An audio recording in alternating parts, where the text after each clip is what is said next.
आप देख रहे हैं केपलर एंड द यूनिवर्स नाम की किताब की कहानी। इस किताब को लिखा है डेविड के लव ने।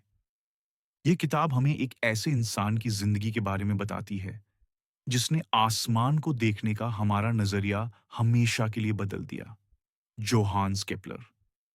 लेकिन केपलर की कहानी शुरू करने से पहले हमें यह समझना होगा कि उसके आने से पहले लोग ब्रह्मांड को कैसे समझते थे।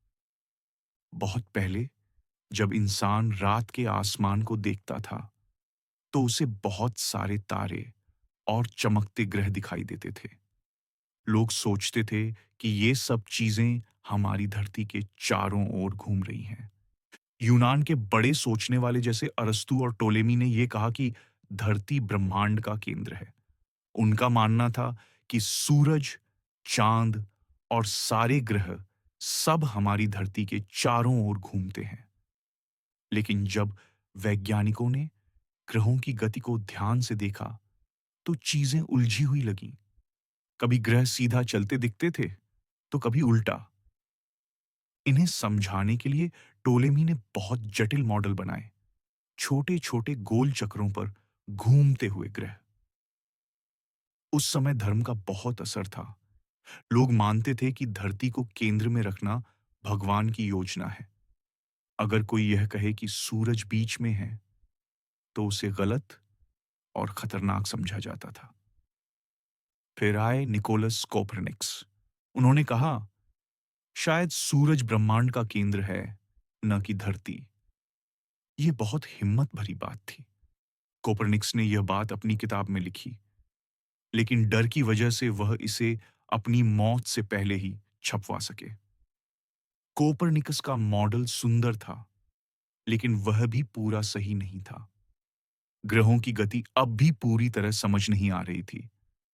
इस पहेली को सुलझाने के लिए जरूरत थी एक ऐसे इंसान की जो तारों को देखकर गणित भी कर सके और दिल से समझ सके।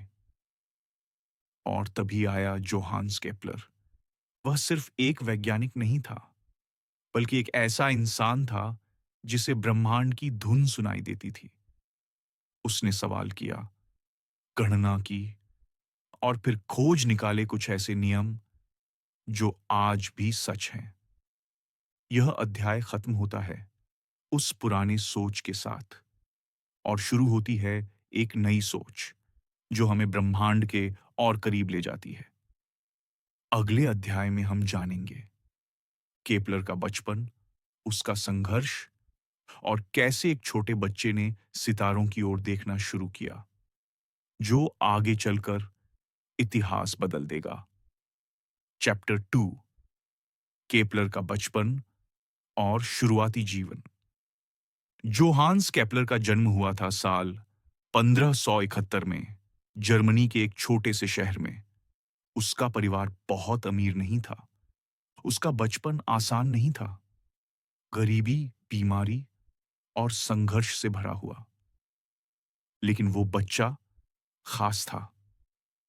जब केपलर छोटा था, तब उसने एक बार चांद ग्रहण देखा। वो नजारा उसे इतना अद्भुत लगा कि उसने ठान लिया, मैं ब्रह्मांड को समझना चाहता हूं। उसकी उम्र बस 6 साल थी, लेकिन उसका सपना बहुत बड़ा था। बचपन में वह बार बार बीमार पड़ता था। दूसरे बच्चे खेलते, लेकिन केपलर अकेला बैठकर किताबें पढ़ता। उसे गणित पसंद था, तारों की चाल पसंद थी और सवाल पूछना पसंद था। केपलर के पिता एक सैनिक थे और कई बार घर छोड़कर चले जाते थे। जब केपलर सिर्फ 9 साल का था, उसके पिता उसे हमेशा के लिए छोड़कर चले गए। अब घर की जिम्मेदारी उसकी मां पर थी। उसकी मां जड़ी बूटियों से इलाज करती थी और केपलर को विज्ञान से जोड़ने में उनका भी हाथ था। केपलर बहुत तेज छात्र था। उसने स्कूल में अच्छे नंबरों से पास किया और एक खास कॉलेज में पढ़ने का मौका मिला। वहां उसने गणित, खगोल शास्त्र और धर्म की पढ़ाई की। वह पादरी बनना चाहता था, लेकिन किस्मत में कुछ और लिखा था। उस समय टेलीस्कोप नहीं थे, लेकिन फिर भी केपलर ने तारों की चाल को किताबों, गणित और पुराने आंकड़ों से समझना शुरू कर दिया। उसे एक शिक्षक की नौकरी मिली, खगोल शास्त्र पढ़ाने की, और यहीं से उसकी असली कहानी शुरू हुई। चैप्टर 4, केपलर के 3 नियम और उनकी महान खोज। टाइको ब्राहे की मृत्यु के बाद अब केपलर अकेला था। उसके पास ब्रह्मांड के सबसे सटीक ग्रहों के आंकड़े थे और एक सवाल, ग्रह वास्तव में कैसे चलते हैं? केपलर ने सबसे पहले मंगल ग्रह का अध्ययन शुरू किया, क्योंकि मंगल की चाल बाकी ग्रहों की तुलना में सबसे उलझी हुई थी। कभी वह धीरे चलता, कभी तेज, कभी पीछे की ओर जाता दिखता था। यह सब समझने के लिए केपलर ने सालों तक गणनाएं की। एक नहीं, बल्कि लगभग 900 बार उसने अपने मॉडल दोबारा बनाए। वह गोलाकार कक्षाओं से शुरू करता, लेकिन संख्याएं मेल नहीं खाती। हर बार कुछ थोड़ा सा गलत होता, और फिर एक दिन उसे एहसास हुआ, शायद ग्रहों की कक्षा गोल नहीं है। शायद वे दीर्घवृत्त यानी एलिप्स में घूमते हैं। यही था उसका पहला नियम। ग्रह सूर्य के चारों ओर दीर्घवृत्ताकार कक्षाओं में घूमते हैं, जहां सूर्य उस दीर्घवृत्त के 2 केंद्रों में से एक पर स्थित होता है। यह एक क्रांतिकारी विचार था। सदियों से माना जाता था कि ब्रह्मांड में सब कुछ पूर्ण वृत्त में चलता है, क्योंकि वृत्त को सबसे परिपूर्ण आकार माना गया था। लेकिन केपलर ने दिखाया कि प्रकृति परिपूर्णता से ज्यादा सटीकता को मानती है। इसके बाद उसने दूसरा नियम खोजा। वह देख रहा था कि जब ग्रह सूर्य के पास आता है तो उसकी गति बढ़ जाती है, और जब वह दूर जाता है तो धीमी हो जाती है। उसने लिखा, ग्रह जब सूर्य के करीब होते हैं तब वे तेज चलते हैं, जब दूर होते हैं तब धीमे।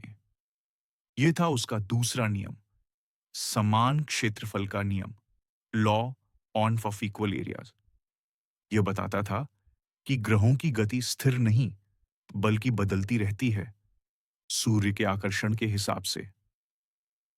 इन 2 नियमों ने ग्रहों की चाल को स्पष्ट कर दिया। लेकिन केपलर को अभी भी यह समझना था कि ग्रह जितने दूर हैं, उनकी गति उतनी कम क्यों होती है। कई सालों की गणना के बाद उसने पाया, ग्रहों की कक्षाओं की अवधि और उनकी दूरी के बीच एक गणितीय संबंध है। किसी ग्रह की परिक्रमा अवधि का वर्ग, टी वर्ग, उसकी कक्षा की औसत दूरी के घन, आर क्यूब के समानुपाती होता है। यही था उसका तीसरा नियम, harmonic law, law of harmonies. इन 3 नियमों ने पूरे सौरमंडल की व्यवस्था को समझा दिया। अब पहली बार ग्रहों की गति को गणितीय सूत्रों से बताया जा सकता था। यह एक ऐसा कदम था जिसने आधुनिक खगोल शास्त्र की नींव रखी। लेकिन केपलर को इसका श्रेय जीवन में बहुत देर से मिला। उसकी मेहनत, उसकी गणनाएं उस समय के लिए बहुत आगे की बातें थीं। फिर भी उसके काम ने एक नए वैज्ञानिक को प्रेरित किया, आइजैक न्यूटन, जिसने आगे चलकर गुरुत्वाकर्षण का सिद्धांत दिया। न्यूटन ने कहा था, अगर मैंने आगे देखा है तो इसीलिए कि मैं दिग्गजों के कंधों पर खड़ा हूं। वो दिग्गजों में से एक था, जोहान्स केपलर। केपलर के 3 नियम हमें यह बताते हैं कि ब्रह्मांड अराजक नहीं, बल्कि गणितीय और सुव्यवस्थित है, और यह कि प्रकृति अपने रहस्यों को उन लोगों के सामने खोलती है जो उसे ध्यान से, सच्चे मन से समझना चाहते हैं। अगले अध्याय की झलक। अगले भाग में हम जानेंगे कैसे केपलर ने संगीत, गणित और ब्रह्मांड के बीच संबंध खोजा। कैसे उसने हार्मनी ऑफ द वर्ल्ड्स नाम की किताब लिखी, और कैसे उसके विचारों ने विज्ञान और दर्शन दोनों को बदल दिया। Chapter 5, harmony of the worlds. ब्रह्मांड की धुन। केपलर ने जब ग्रहों के 3 नियम खोजे, तो उसके मन में एक और सवाल बचा था। क्या ब्रह्मांड में कोई ताल है?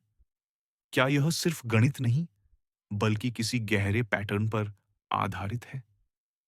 उसका विश्वास था कि ईश्वर ने ब्रह्मांड को सिर्फ गणना से नहीं, बल्कि सामंजस्य से रचा है। जैसे संगीत में सुर और लय होती है, वैसे ही ग्रहों की गति में भी कोई छिपी हुई धुन होनी चाहिए। इस विचार से उसने अपनी सबसे अनोखी किताब लिखी, हार्मोनीसेस मुंडी, यानी हार्मनी ऑफ द वर्ल्ड्स। इस किताब में केपलर ने कोशिश की कि गणित, ज्यामिति और संगीत, इन तीनों को जोड़ा जाए। उसने कहा कि ग्रहों की गति ऐसी है जैसे वे ब्रह्मांडीय वाद्य यंत्र बजा रहे हों। हर ग्रह अपनी कक्षा में एक अलग सुर पैदा करता है, कुछ धीमी, कुछ तीव्र, लेकिन सब एक ही लय में है। आज हमें यह विचार प्रतीकात्मक लगता है, लेकिन केपलर के लिए यह गणित का ही एक रूप था। वह मानता था कि प्रकृति संख्याओं से नहीं, अनुपातों से बोलती है। उसे विश्वास था कि सौंदर्य और सत्य दोनों एक ही हैं। उसकी खोजें अब भी पूरी तरह सही नहीं थीं। वह बार-बार संशोधन करता, प्रयोग करता और खुद से बहस करता था। लेकिन इसी प्रक्रिया में उसने एक ऐसी सोच दी जिसने विज्ञान को मानवीय रूप दिया। विज्ञान सिर्फ आंकड़ों का संग्रह नहीं, बल्कि एक भावनात्मक खोज भी है। केपलर के समय में बहुत से लोग उसे समझ नहीं पाए। कई विद्वान उसे अजीब मानते थे, क्योंकि वह गणित और अध्यात्म को एक साथ रखता था। लेकिन इतिहास ने दिखाया कि वह गलत नहीं था। आज हम जानते हैं कि ब्रह्मांड में लय है, चाहे वह ग्रहों की गति में हो या परमाणुओं के कंपन में। हार्मनी ऑफ द वर्ल्ड्स उसके जीवन की सबसे निजी किताब थी। इसमें उसने विज्ञान के साथ अपनी आत्मा डाली थी। उसने लिखा, गणित वह भाषा है जिसमें ईश्वर ने ब्रह्मांड लिखा है, और शायद इसी कारण उसकी खोजें सदियों बाद भी जीवित हैं। केपलर ने हमें सिखाया कि ब्रह्मांड को समझना केवल मापना नहीं है, उसे महसूस करना भी है। उसने दिखाया कि विज्ञान और सौंदर्य विरोधी नहीं, बल्कि एक ही सत्य के दो पहलू हैं। अगले अध्याय की झलक। अगले भाग में हम जानेंगे केपलर के आखिरी वर्षों की कहानी। कैसे उसने अपने जीवन के संघर्षों, राजनीतिक अस्थिरता और धार्मिक विरोध के बीच भी ज्ञान की लौ बुझने नहीं दी। चैप्टर 6, केपलर के अंतिम वर्ष और उसकी विरासत। यह हिस्सा, जो हांस केपलर के जीवन का सबसे कठिन लेकिन सबसे प्रेरणादायक अध्याय है। अब केपलर उम्रदराज हो चुका था। उसकी आंखें कमजोर हो गई थीं, लेकिन उसका मन पहले से भी ज्यादा बेचैन था। उसने ब्रह्मांड के गणित को समझ लिया था, लेकिन दुनिया अभी भी उसकी भाषा नहीं समझती थी। यह वह दौर था जब यूरोप युद्धों में उलझा हुआ था। धर्म और सत्ता के टकराव ने ज्ञान को पीछे धकेल दिया था। केपलर भी इन संघर्षों से अछूता नहीं रहा। उसकी किताबों को कई जगहों पर रोक दिया गया और कई लोगों ने उसे विधर्मी तक कहा। इन सब के बीच उसके जीवन में एक दर्दनाक घटना घटी। उसकी मां पर जादू टोना करने का आरोप लगा। वह महीनों तक जेल में रही। केपलर ने खुद उसकी पैरवी की और तर्क और सबूतों की मदद से उसे निर्दोष साबित कराया। यह वही समय था जब विज्ञान और अंधविश्वास आमने सामने खड़े थे। इन कठिन परिस्थितियों में भी उसने लिखना बंद नहीं किया। उसने अपनी अंतिम किताबें पूरी की और तारों के आंकड़ों को व्यवस्थित किया, ताकि आने वाली पीढ़ियां उनसे सीख सकें।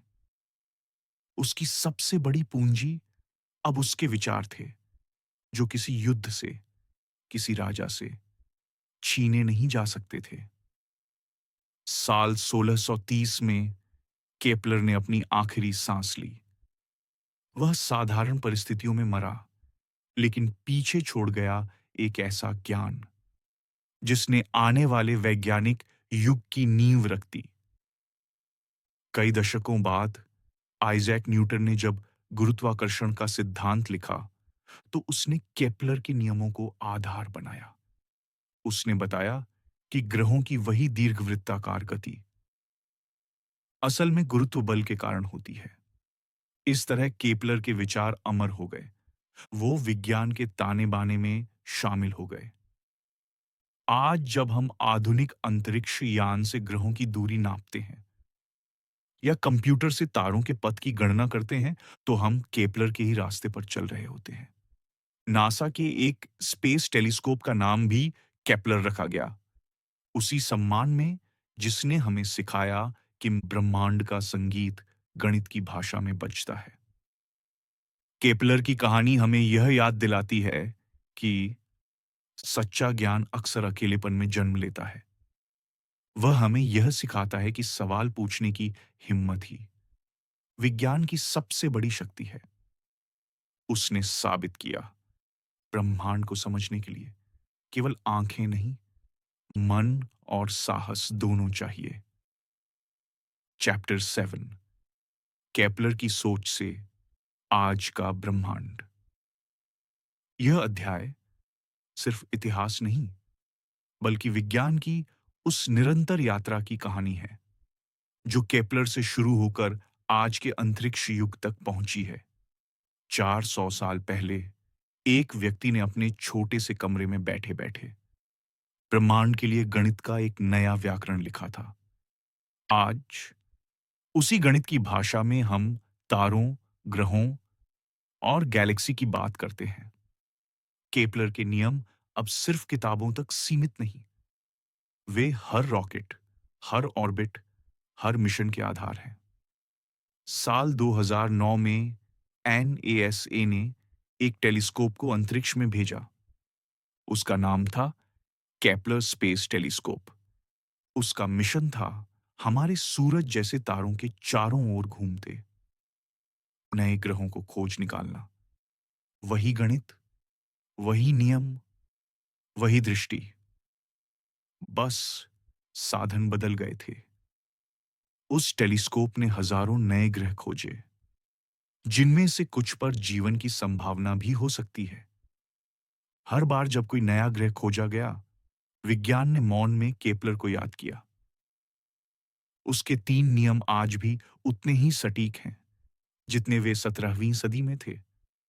लेकिन केपलर की विरासत सिर्फ समीकरण नहीं है, उसने विज्ञान को एक दर्शन दिया कि ब्रह्मांड को समझना एक आध्यात्मिक अनुभव भी हो सकता है।